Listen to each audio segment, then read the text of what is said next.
Hemos un poco abordado la posibilidad de acortar los plazos electorales y ver cómo hay por ahí una posible salida, o para también atenuar las tensiones y la conflictividad social que vivimos hoy en el Perú. Y nos habíamos quedado en la parte, Fernando, de la reforma política. Tú decías, eso ya es materia del Congreso. ¿Qué reformas políticas le dejarías a un Congreso tan desprestigiado como este? Solo quiero terminar lo anterior. Por favor. Diciendo lo siguiente, que cuando hablamos entonces de plazos, yo decía que ahí no hay que ver tanto el día de las elecciones, sino cuando se entrega el mando. Así es. Y entonces faltaba concluir con lo siguiente. En esta propuesta, si se entrega el mando el 31 de diciembre, está ganando 7 meses. Okay. Porque la otra es 28 de julio. Claro. 7 meses, repito, en los tiempos peruanos es un montón. Ahora, también tienes que derogar la norma que obliga a que el presidente asuma el 28 de julio, ¿no es cierto? Suspende. Como una disposición transitoria. Okay. Y ahí viene es una pregunta interesante, porque lo que dice la Constitución es que asume el 28 de julio del año de la elección. Okay. Y si la elección es en octubre, noviembre, el julio... Ya se fue. Ya se fue. Entonces, ¿qué pasaría? Tendría que ser un periodo... Okay. O de 4 años y medio para que de nuevo regreses a julio, o de 5 años y medio, que creo que nadie quiere. Entonces, sería un periodo excepcional. Para una situación excepcional. De acuerdo, clarísimo. ¿No? Vamos con la reforma política. Te preguntaba si este Congreso, ¿qué reformas para ti debe emprender y cuáles no?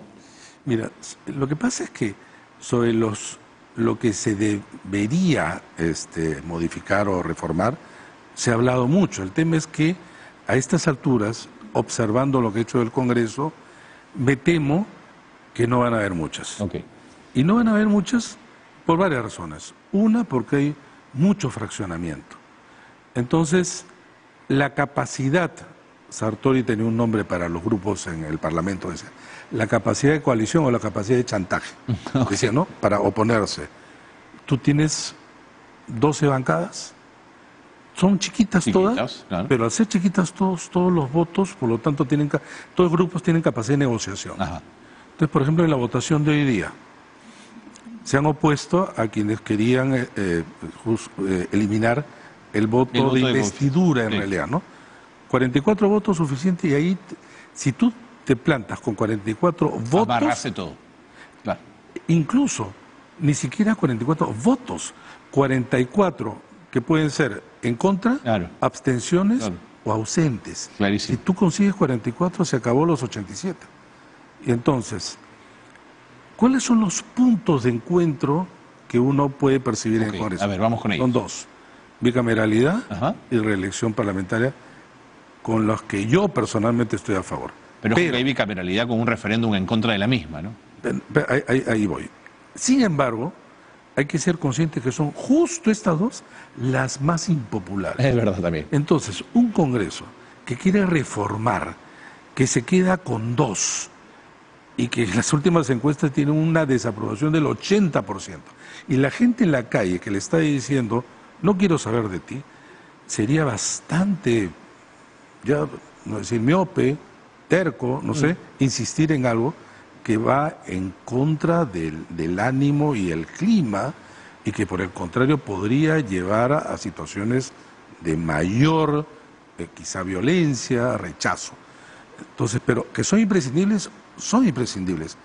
Es el momento, no es el momento, salvo algo que creo que no lo van a hacer. Es decir, hacemos esta reforma, pero nosotros no participamos. Esto va a ser bien difícil, ¿no? Porque en realidad lo quieren en parte porque quieren hacer legítimamente también, está bien, ¿no?, su carrera política. Pero si dices, yo estoy de acuerdo que el Parlamento nuestro requiere un diseño bicameral, pero por lo tanto, esto quizá no va a ocurrir en esta elección, sino para la próxima, pero ya lo dejamos armado. O, esto que te digo, va a haber esto, va a haber elección parlamentaria nuevamente, y que eso se tiene que extender además a los gobernadores y alcaldes, pero nosotros, como un acto y un mensaje en que no estamos, digamos, desarrollando esta medida en beneficio propio, no vamos a participar. Pero Fernando, perdóname una cosita. yo no estaría tan seguro de que estas reformas no las emprendan si seguimos a los Montoya Boys en la lógica de este es un Congreso que no se deja chantajear por la calle, por lo tanto haremos lo que creamos conveniente. Sí, pero hasta los congresos más renuentes han, en varias oportunidades, tenido que aprobar cosas que no querían, por diferentes circunstancias. Para empezar, este adelanto de abril, ¿acaso lo querían? Antes del 7 de abril, perdón, de diciembre, no querían. No querían, pues. Porque estamos hablando de adelanto de elecciones hace varios meses atrás. Es verdad. Entonces decía, nosotros no somos responsables, ese es Castillo el que es responsable. Nosotros no tenemos nada que ver.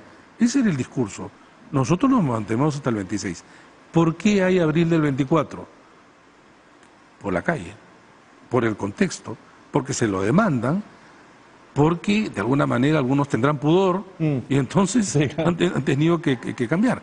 Entonces, que hay sectores, sin embargo, como el congresista Montoya, que diga, nosotros no tenemos nada que ver, vamos a seguir adelante, es quizás porque él no tiene ningún problema en decir lo que muchos simplemente lo piensan, pero no lo dicen. Y también estoy claro que muchos van a hacer lo posible para que esto no lleve a buen puerto, si es que no están ellos Incorporados en la nave que lleva al puerto. absoluta, Fernando. Sí, pero mira, también los políticos se mueven por no solamente intereses, sino incentivos. No, seguro. Entonces, un congresista que dice, mira, ya, yo estoy acá hasta el 26. Si me quieren sacar, bueno, voy a quemar todas mis naves, total, ¿qué me va a pasar? ¿Acaso me voy a enfrentar si dicen que no hay reelección? Total, Claro. ¿qué pierdo, no? Algo así. Claro, este es el congresista irresponsable, ¿no? El más cínico, ¿no? Sí, y el responsable dice, oye, no podemos ser parte de un desastre, ¿no? Encaminemos las cosas. Por ahí hay voces en diferentes bancadas que uno puede escucharlas, pero son las menos, lamentablemente, ¿no? Son las menos. Hacen la comparación con la transición del año 2000. Pero hay que tener en cuenta que, claro, los contextos también eran distintos, Eran porque tú otros. tenías un presidente que había fugado. Así es, un ejecutivo con lo muy cual- débil. Y por lo tanto, y la mayoría, siendo oficialista, no tenía cómo defenderse Claro. porque su líder, su Habían quedado presidente había quedado expuestos expuesto. completamente, Entonces, claro. tenían que someterse de alguna manera, pero acá no, porque lo que ha sucedido es una suerte de enroque. Los que antes eran opositores ahora aparecen como oficialistas, los que antes aparecían como oficialistas ahora aparecen como opositores, Claro. pero con el mismo, más o menos con el mismo número de votos. ¿Y en dónde se ponen de acuerdo? En la parte más conservadora y antirreformista. Por ejemplo, el tema de SUNEDU. Totalmente. Entonces, también puede ser quizá aprobar la bicameralidad y la reelección, puede ser, pero en los términos que ellos quieren. Y en razón a tu pregunta sobre que eso ya se votó, que siempre normalmente referéndum, se pone ¿no? en el referéndum. Sí. Pero yo quiero aclarar acá un punto. Uno, la bicameralidad, voy a hacer un símil, es como un edificio, ¿no? Pero hay distintos modelos de edificios. No hay un solo Seguro, edificio. seguro. Como no hay una sola bicameralidad que se relacionan todas de la misma manera con el Ejecutivo. En consecuencia, ¿qué es lo que se votó el 8 de diciembre del 2018 en el referéndum? El expresidente Vizcarra, que propone 4 medidas, Así es. entre ellas la de la bicameralidad, porque fue a propuesta de aquel gobierno la bicameralidad. Y no es que la propone y el electorado vota en contra, no. En ese momento, y según las encuestas, estaba a favor de la bicameralidad. ¿Qué ocurrió? De eso nos hemos olvidado. En el Congreso se desnaturaliza sobre todo la parte concerniente a los artículos de relación entre Ejecutivo y Legislativo. Y Vizcarra, que en ese momento tenía mucho apoyo, dice, eso yo ya no quiero. Y por lo tanto es el no. Y recuerda, era pues sí, no, las 4 votaciones, y entonces se vota en contra de la bicameralidad. Pero, ¿qué dice la norma en relación al tema? Dice que una reforma constitucional que es negada a través de referéndum no puede ser puesta de nueva consideración durante un año.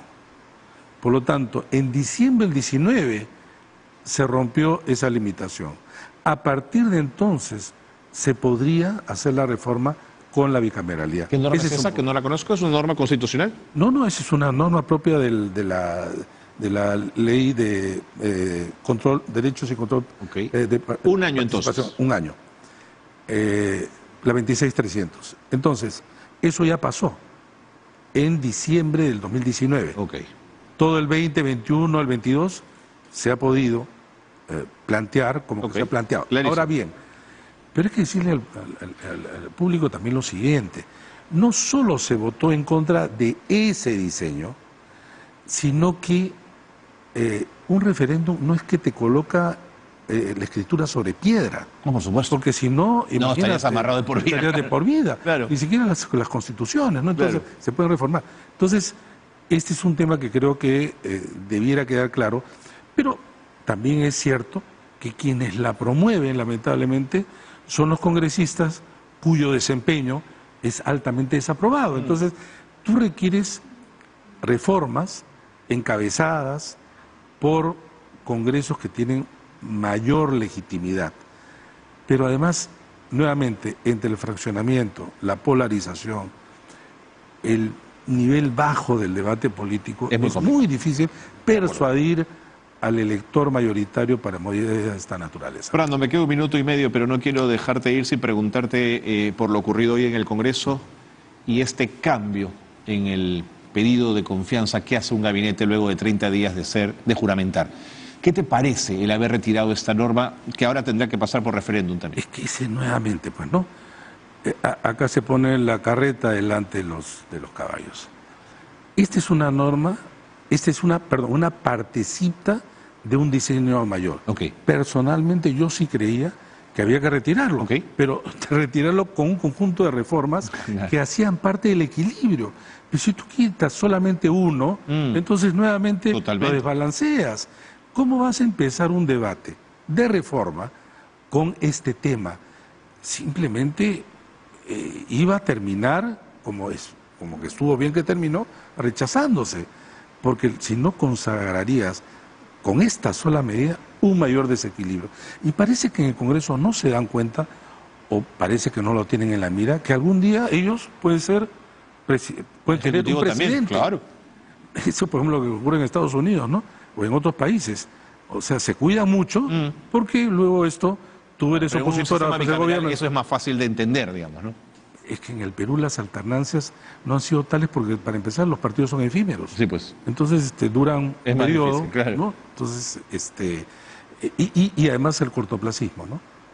El cortoplacismo es lo que yo estoy viendo de acá a este espacio en este tiempo tan corto. Pero Fernando, quiero ponerme en el zapato de los congresistas para intentar entenderlos. De pronto te dicen, es que si llevamos una arquitectura jurídica compleja y grande, esto no va a pasar. Entonces vamos por partecitas. No, pues, pero en este caso la partecita, incluso en esa partecita, tú tienes su parte que la compone en el equilibrio. Yo no te estoy hablando de todo el edificio. No, seguro. Estoy hablando simplemente de esta pequeña balanza. Tú retiras eso y queda mucho más desbalanceado. Porque, desde mi punto de vista, había que ir desmontando las armas letales de la confrontación. Que eran, entre otras cosas, las censuras de gabinetes enteros con la disolución del Congreso. Vacancia. Esto requiere, mira, curiosamente la vacancia no es parte.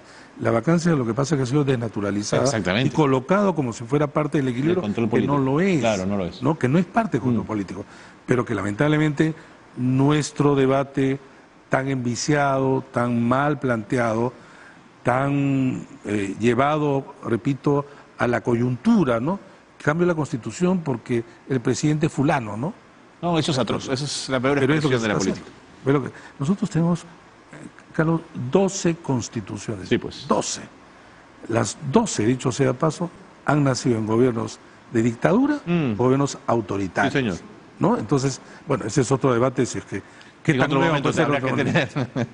Fernando, muchísimas gracias. Ahora, Creo que hemos Carlos. conversado largo y tendido. Gracias siempre por brindar estos espacios que hay que discutirlos, pero que abren posibilidades y abren rutas. Muchas gracias por haber No, a estado ti con por la nosotros. invitación. Fernando Tuesta Soldevilla, politólogo y ex jefe de la UNPE, ha estado con nosotros en el programa. Pausa y volvemos.